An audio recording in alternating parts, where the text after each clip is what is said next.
Okay. Welcome back to Midlife Mayhem. I'm Kim Branham, RMBSN, and this is my dear friend, Tim Resch. So we are here on the podcast today to talk a little bit about Tim's experience growing up.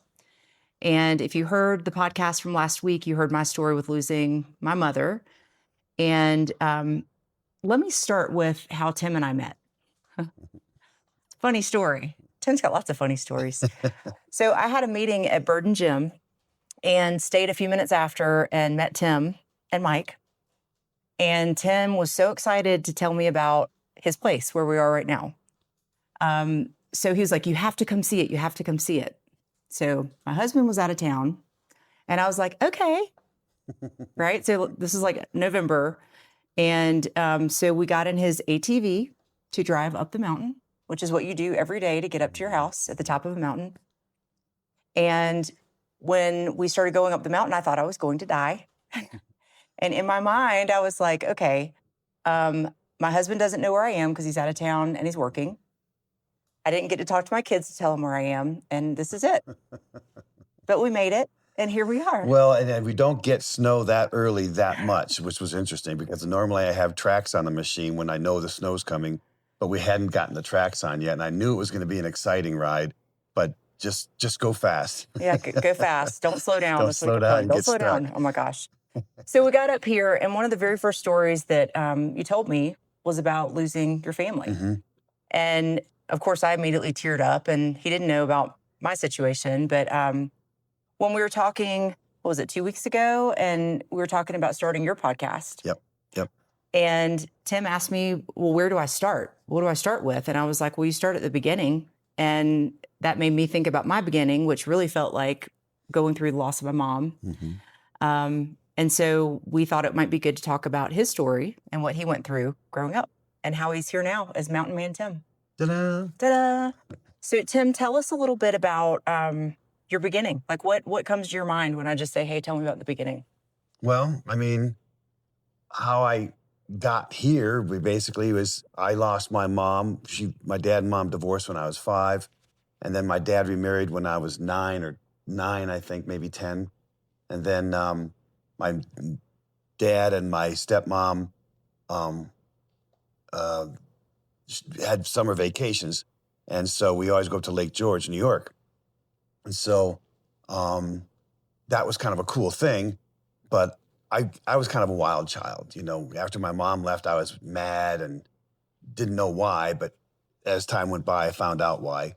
But then my dad and I went to Lake George with my sister and my brother, Terry, my sister, Vicky, my brother, Terry. And that's when I saw the movie Jeremiah Johnson with my dad. And so that was in 1973. So I was 13. And after seeing the movie, I was just so blown away because I never saw mountains like that in the country. I lived in Ohio at the time. And but we'd go up to Lake George, New York for the summer vacations. And so that was cool mountains, but nothing like the Rockies. You know, the Rockies were the real deal. And so after seeing that movie, I was so moved by it. It really, I couldn't believe it. So I saw that on a Friday. And then Saturday, we drove home from Lake George. Sunday was unpack day, go to church. And then Monday was Labor Day. And so my dad was a private pilot, and he always took the family to this big Labor Day air show in Cleveland, Burke Lakefront Airport, right down where the Cleveland Browns play. And I was supposed to go, but I was hanging out with my friend, and I didn't want to go. And I said, can I just meet you at Grandma's house for dinner? Okay, so we were supposed to be at Grandma's house at 4 o'clock that afternoon. I was a 13-year-old kid. I got a ride over from there for my friend. And then when I got there, I was just all kinds of people, cars everywhere, people asking me how I felt, what was I going to do now? And I didn't know what was going on. I was like, what's going on? And then I remember my grandma coming out of the house, and she was just wailing in tears. And my stepmom just knew it because she was there. And then they broke down. They were just freaked out. And I didn't know what was going on. So at first there was rumor, it's just 30 miles from Cleveland to where we lived in Lorraine. And even back then, 73, it was telephones, but it wasn't that kind of communication. So at first it was like, my family was in the hospital. It was my grandfather, my father, my little brother. And then it was like, and my dog, Purette, she was a little toy poodle. But it was like, at first it was like your brother's dead, your father's okay, and your grandfather's in the hospital. Then it was like your grandfather's dead. And I just kept hearing all these different things. I just couldn't believe it. And the house was just too many people. There was just all kinds of stuff going on. And I remember that night, it happened, I guess, about 4 p.m. on a Sunday, September 3rd. And I went upstairs because there's a black and white TV, and I ended up watching it on the news that night at 11 o'clock news and found out that my whole family was killed. And I was like, oh, my God. And it was just the shock of, it didn't really hit me that night as much as the next day, because my brother and I used to always play on the corner of the house. There was a big forsythia bush. And we'd always hang out under there, and it was shady, and we'd always have our G.I. Joes and play. And I remember the next day being there and going under that bush because I had to it was just weirdness. There was too many weirdness. Everyone was just wailing, and my stepmom was beside herself. She didn't know what to do. It was just all I need. I was seeking normalcy.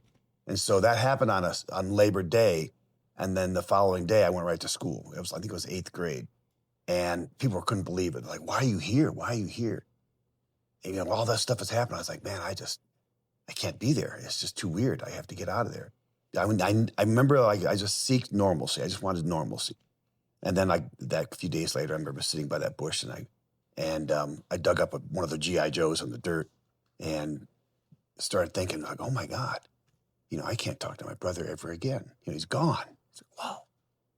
I just couldn't. That was the biggest thing.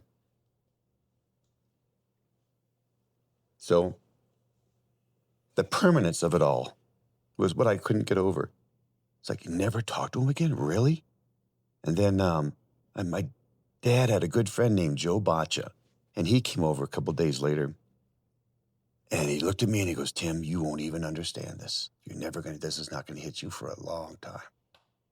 I'll never forget him saying that. So then my mom my stepmom was gone. I mean, she was just out to lunch because she just was whacked. And so I was a 13-year-old kid, and I was a troublemaker. I remember I stole a car one time, and so I kind of got in some trouble. And so I had to, and my stepmom she was not there. She was just out to lunch. So I got in trouble with the cops a little bit, and then they said, well, you can go to the detention home, or you can go live with your real mom in New Hampshire. Because she was married to a guy named Hank, who was my stepdad, 23-year retired Marine Corps gunnery sergeant.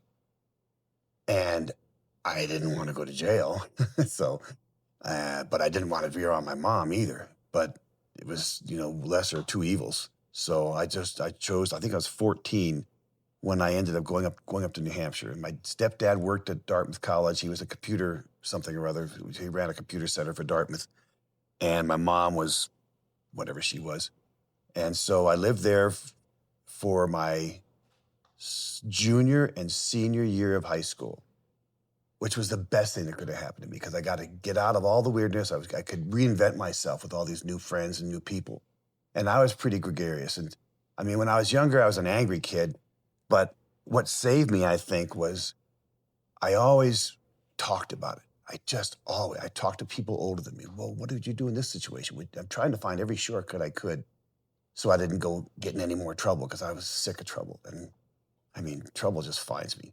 So it was saving grace for me because I was able to talk and talk and talk and talk and talk and get it out.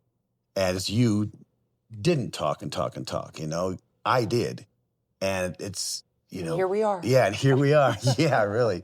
So that was pretty cool. And then my stepdad said, you're going to college. And I was like, I was a wild guy, long hair. He goes, that's going to change. I remember saying that when I got off the plane.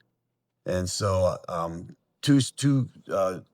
junior, senior year of high school, I got accepted at University of New Hampshire in the forestry program because I wanted to be in the mountains. I wanted to be in the woods. And I made it 3 semesters. And so my third semester, I was awarded an academic suspension from college because I was playing too much ping pong, drinking too much beer, wild child. But I love how you say that. You were awarded. Yeah. It's a prestigious award. So I had to come home and tell my stepdad that I was kicked out of college. And when I got there for Christmas break of 1979, I was 19 years old. No, I was still 18 years old. And I come home and Hank says, hey, got some news for you. And I looked at it, I said, well, I got some news for you. What's your news? He goes, well, because of the accident, you got some insurance money. I said, how much? He goes, $18,000. But my stepmom, I mean, she got millions, but it's another story. I don't know what happened with that. But I got 18 grand, and I was like, whoa. And he goes, well, what's your news? And I said, well, because my best friend Bill, who I was with when the accident happened, was out at CSU at forestry school. You got to come out and check this place out. All right. Well, I said, well, Hank, I'm going to Colorado. So I didn't have to tell him I got out of school. I just said, I'm taking the money. I'm going to buy a car. And Slick. And I need some time off. I'm going to go to Colorado. And I came out here and landed in Fort Collins in December of '79, and then had some friends. When my high school graduated, I had 88 kids in the high school. And of the 88, I think 24 were living in Boulder. A bunch of ski bums. Everyone was big skiers in Dartmouth, Dartmouth College area. So it was cool. I mean, I skied. My first time I skied was in 1968 in Killington. I loved it, but I didn't, it wasn't my thing at the time. But when I came out here, I got a job down at Gart Brothers, which is they sold skis and stuff. So I got to Eldora, started skiing, and then got a job at Celestial Seasonings, which is the tea company in Boulder. And then they had job attached layouts every summer because the tea business, Lipton, I made the biggest iced tea business. Celestial didn't have it, so they'd give us job attached layouts. And so I had a good friend that had horses, and he let me borrow his horses. We rode by this cabin in 1985. It was just a foundation, and I got the guy that owned it sold it to me 18 years later. But I lived back here, and I learned all this country and the mountains, and I really didn't want to work at Celestial anymore. I wanted to be a mountain man. I wanted to do that. I wanted to be like Jeremiah Johnson. So I told my wife, Carol, I got married, another story, but told my wife, Carol, that I really didn't want to do this. I really wanted to go to Montana to be an outfitter. And she kind of hemmed and hawed and didn't really know much. And then my best friend, Dennis, was the guy that let me borrow those horses. And I rode this horse for like 3 years, learning all the country around here. And so I was just falling in love with it. And then one day Dennis came over to the house and knocked on my door. And I said, hey, Dennis, come on in. What's up? Hey, Tim, is Carol here? I said, yeah, why? He goes, Tim, I'm in love with her. And I'm like, what? I'm married to her. And she was sitting on the couch. I said, Carol, what's going on? She wouldn't say anything. It's like, oh, man. All right, Dennis, come outside. And after my family being killed, I loved being in love. I was only 20, at that time I was 26 or 27. But after that happening, it's just like nothing was going to rack my brain. I was just like, honey, if you're not happy with me, go get happy. I got to be happy. And I said, Dennis, outside. I said, you're my best friend. Because of you, I learned all this country on horseback, and I really don't want to work in a factory. I want to go to Montana and go to outfitter school. I said, you're the head mechanic for U.S. West in Denver. I said, will you get me 400 tires for my truck and give me that horse? I'll go to Montana. You guys can do what you want to do. I'm out of here. So I traded my wife for 4 tires and a horse, and I went to Montana. That was the second story I heard from Tim. Yes. So it goes and goes and goes and goes. There's so many things. But yeah, that's that for now. I mean, that's how I kind of got going. And then, I've been doing it since 27. Well, I started when I was 22 around here, but then now I'm 65. But I've done it since, I've been in the woods, hanging out, riding horses, mule packer for the government, Forest Service, Park Service, outfitter for several different outfits, and this is it. Here you are. Yeah, here we are. Yeah, and I wish we were going to record this outside with the beautiful aspen. It is so gorgeous up here at his property. It's just beautiful. But it's, what'd you say, 37 degrees 37 right now? degrees right now. It's raining. It's snowing on top right now. He's got the fireplace going. Mo's over here doing schoolwork at his countertop. Totally. Mo said, shh. But, how this ties into midlife, and I think the reason I love doing this podcast so much, this is episode 6, and it's that it kind of can be whatever it is, And I think what I love so much about having you involved in this part of my midlife is that I'm constantly reminded of the fact that God provides the family that you need, even if it's not blood. And so me worried about my survival coming up to Tim's cabin was such a huge blessing. And he and Stephen are best buds now. And I mean, you're part of our family. So I truly believe that we were brought together for a reason. And beyond traumatic losses, like it just, we know you're our family. And it's just, that's the way it is now, you know? And it's amazing. But Tim's stories, one of these days I'm going to bring my camera up here and we'll walk around and show you. He has an Airbnb on one side of the cabin, which is magic. And guess what? Jeremiah Johnson poster is like the central part of the cabin. It's all lit up. It's very cool. But so he has renters right now, but we'll show you that sometime. But he's got every piece of everything in this cabin. This is his half, and then Airbnb's on the other side. But everything has a story. And I loved Tim's stories. And so we were like, okay, podcast. It has to be a podcast. So we're talking about his podcast name and what it should be.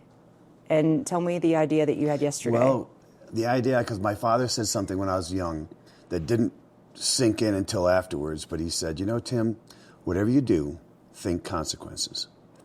And I've lived a life like that. I just like, okay, if I do this, this could happen, this could happen, this could happen. And then you did it anyway. And I did it anyway, and sometimes it did, sometimes it didn't. But yeah, but you know, I just don't want to be in trouble. I'm so tired of trouble. So, but yeah, that could be one. But you know, there's stuff like that. Consequences is good. Yeah, but if you have suggestions or ideas, especially those of you that know Tim and know some of his stories, let us know. Yeah. I'm racking my brain. I've got a little list going, but you know, and so I think it's interesting too to talk about traumatic experiences with people who are in different places. Obviously, male. You know, and so I think that women and men handle things differently, but it makes my heart happy when I hear you say that you talked. Like you just talked and told everybody. And people were blown away by that. It's like, why are you talking? How can you? It made them uncomfortable, but for me, I had to get it out. Because I couldn't bottle it up, and that was a saving grace. And I don't know how. There wasn't any counseling back then. It's 1973. It's like, well, cowboy up, son. Sorry that happened to you. See you at school tomorrow. And that's how I processed everything. So I just talked, and it saved me. Yeah, and I'm so glad you did, because that really, I think there is, like, I'm learning even now, there's healing and sharing. But for me, this podcast felt safe because I'm not sitting here talking to somebody, because you can see people's discomfort. And so it's interesting how you learn to process that, and the fact that you talked through it, even if people were uncomfortable, because it's who you are. It happened. But for me, it was always like, as soon as I would start telling people, like I've had people reach out to me since I did that podcast. They're like, "Are you okay?" Or people have told Stephen, like, "I'm worried about Kim," and I'm good. I'm good. Wee. But you know, it's always there. It's just always there. It's always part of me, and I think that does sometimes make people uncomfortable. And you said the other day, we were texting about it, and you said, "Sometimes I'm thick," and it made me thick, like TH. I don't pronounce THs very well apparently, but thick. Sounds you said sick. Oh no, thick, not sick. But it just struck me because that's such a, like when I talked on my podcast about feeling like I'm too much for people sometimes, that's such a great way to describe it. Like, it's just, I'm thick. There's a lot there. And so thank you for, I like that. Yeah. You just, you know, working with horses and stuff that I do, you feel things more than you have to open your heart. That's so important when you're working with animals. And my life has been that, and you can feel things about people. I mean, I've never been in a fist fight my entire life. I've always sensed this is not a good thing. I'm not an angry person. I don't get mad anymore. I was angry as a kid, but I'm past that. But yeah, you just, you know. Yeah. So where's your sister? She's dead. I didn't know that you had a sister. Yeah, she died. My mom left. My real mom left. She took my sister with her.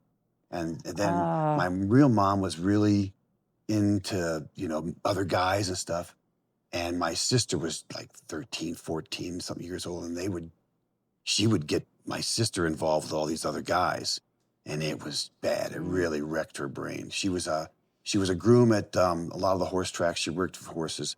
And after that, I just never really saw her again. I invited her over here to live with me in Lyons back in like 82, maybe 83. And she'd stay here for a month, run my phone bill up beyond belief, and then she'd take off. And after the third time she did that, I said, that's enough. You know, you got to find your way. This can't happen. And so then she went off and she ended up in Alabama and she died. And I don't know how long ago she died. Something like, I think high blood pressure or something got her. And then my real brother, Terry, was killed in the car wreck. And so then I actually have a half brother, Bill, that was with my stepmom, but he stayed with her the whole time. So I knew him when he was 1 or 2 years old, and I haven't really seen him much since. Yeah. So, it's amazing how things fracture families. Yeah. And how it changes everything. I mean, it's like blended family stories, which is a whole nother podcast series about blended families. But, and then, I don't know if you said this, and if you did, I apologize that I'm making you repeat it for the camera. I know the story, but what happened to your family? Like, how were they killed? Oh, they were watching the air show, and they had just left because the last scene is the Thunderbird jets doing their flyby stuff, and the Thunderbird jets were taking off, and it's really loud, and they were on a frontage road outside of the airstrip, walking back to the car, and a policeman on horseback said, it's not safe here, you can't really be here. And he goes, yeah, we're just going to watch the jets take off, then we're going to go. And this is from the cop that told the on horseback cop. And he started riding down and he heard a big bang noise and a drunk driver flew off the highway into this crowd of people, which is my family. And the car rolled over and blew up. And then my brother was blown apart. I mean, his head was cut off by a telephone pole. My grandfather lost his arm and his leg, and my grandfather lost his hand and his foot. My dad blew off his arm and his leg. And the cop ran back to my father and looked at the mayhem and looked at my dad. My dad said, "Oh, God, save me." Tim. And then they were gone. Yeah, I didn't know that. It was fast. It was fast. But yeah, we sued the Cleveland Plain Dealer newspaper because that's how my stepmom got all that money, because they had a photograph of my brother's head on the highway. And it was just gruesome. Yeah. One of those things. So, but I didn't have to see any of it. I just was told about all this stuff. But it was instant. They were blown up. So. I didn't know that part. Yeah. Yeah, I got the newspaper. I'll show you. Wow. Yeah. So that's that. But it was just so. What do you do? You can't. It's over. Yeah. It's done. Now what are you going to do? That was my saving grace in my life. It's like, okay, Tim, that happened. Now what are you going to do? Now what? And that's what I've lived my life with. When I get into living in the mountains and doing this stuff, every day it's a life and death. You never know what's going to happen. So I'm not the kind of guy that panics. I look at the situation. Okay, how much time do we have? What do we have to work with? And how are we going to get out of this? Yeah. Well, and one of my favorite things about you is that you live every day to the fullest. You make every day to the fullest. Yeah, and just enjoy it.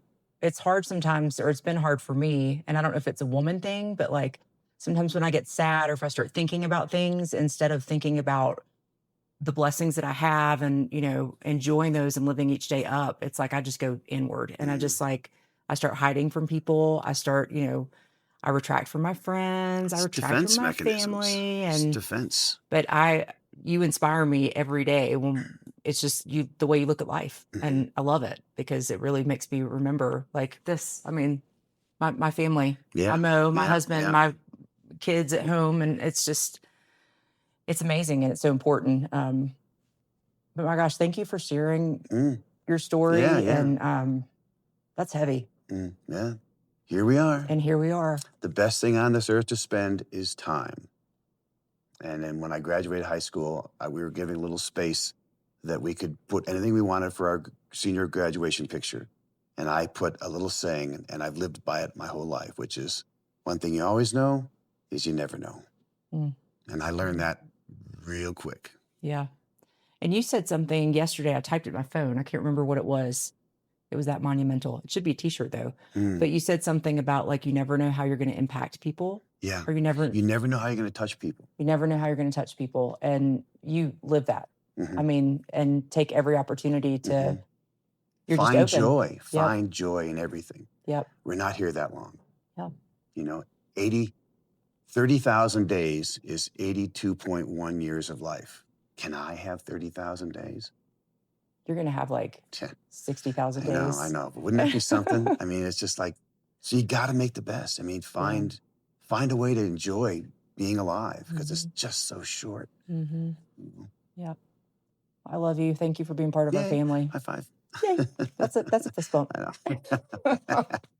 But thank you for joining us. And we will keep you posted on Tim's podcast that this may be somehow we can like make this the first episode if you want. You don't have to, but his stories are amazing. Some are, you know, just really deep like this. And some of them are absolutely hilarious that my kids have heard and their jaw hit the floor. Like that really happened. Like Mo could never get over the selling your wife for 4 tires and a horse. That was really funny. Oh, Mo. So we'll be back next week. I'll be back next week, and we'll definitely have Tim in some future episodes and on social media, on Instagram, Facebook, TikTok, YouTube, all of the outlets. We'll post some of Tim's home here that he shares with his renters, which if you come to Estes Park, look up the Airbnb. I'll put the link in the show notes. It is the most magical place, and it is definitely off the grid. Off the grid. Tim greets everybody and builds a fire for them and tells stories. And it's such a magical place, which I love hearing that too, that you were talking about, just like seeing the Rockies on the movie, Jeremiah Johnson. And now here you are, Mountain Man Tim. This is it. Yeah, love it. Yay. So next week, I have my very dear friend, Bridget. I'm interviewing her. She is a grief counselor. She has a specialty in trauma and nature therapy, which is amazing. You're going to love it. I've already done it. It's really weird. I didn't rehearse. I did hers the other day because she lives part-time in Texas too. But it's going to be so good. So this one will be this Wednesday.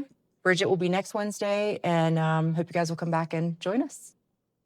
Take care. That's it.